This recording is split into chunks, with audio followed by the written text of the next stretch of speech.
請繼續來看台中市的西區發生着雙屍命案。昨暝7點外，一對男女朋友互發現倒佇個出租套房的浴間仔內底，已經明顯死亡。兩個人的阿媽滾攏有空喙。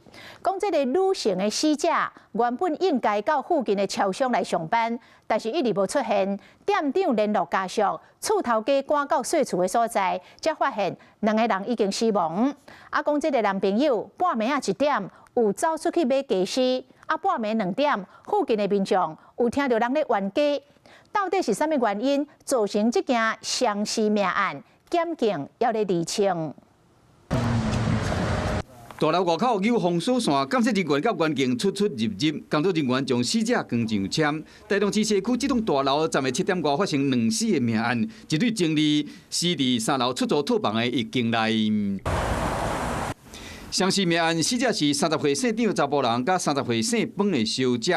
昨暝7點外，這個時間點是姓方的小姐應該去附近的超商上班的時間，人攏無出現。店長趕緊打電話聯絡伊的朋友甲厝頭家，拍開租厝的門一個看，厝內有火。姓張的查甫人甲姓方的小姐兩人趴佇浴間內。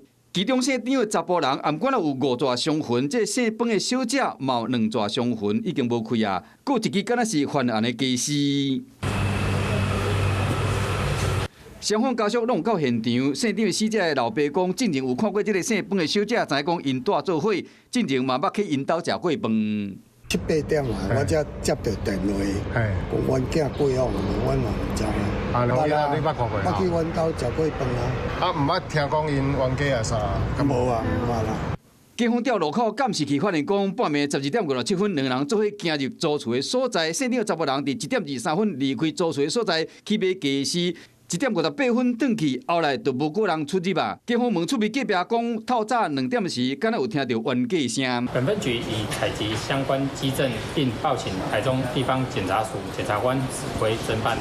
一個追查發現講，這個姓方的小姐因過有一段婚姻，甲前翁的婚姻關係中有家暴的前科。這附近的社區本來真寧靜，這擺經歷雙屍命案，好自好着驚。這兩人到底發生什麼款的衝突，才會雙雙無命？這優台檢警繼續追查。Hello， 我是蔣新梅，想要搶先掌握最及時的新聞資訊嗎？趕快訂閱、按讚、開啟小鈴鐺，鎖定華視新聞 YouTube 頻道。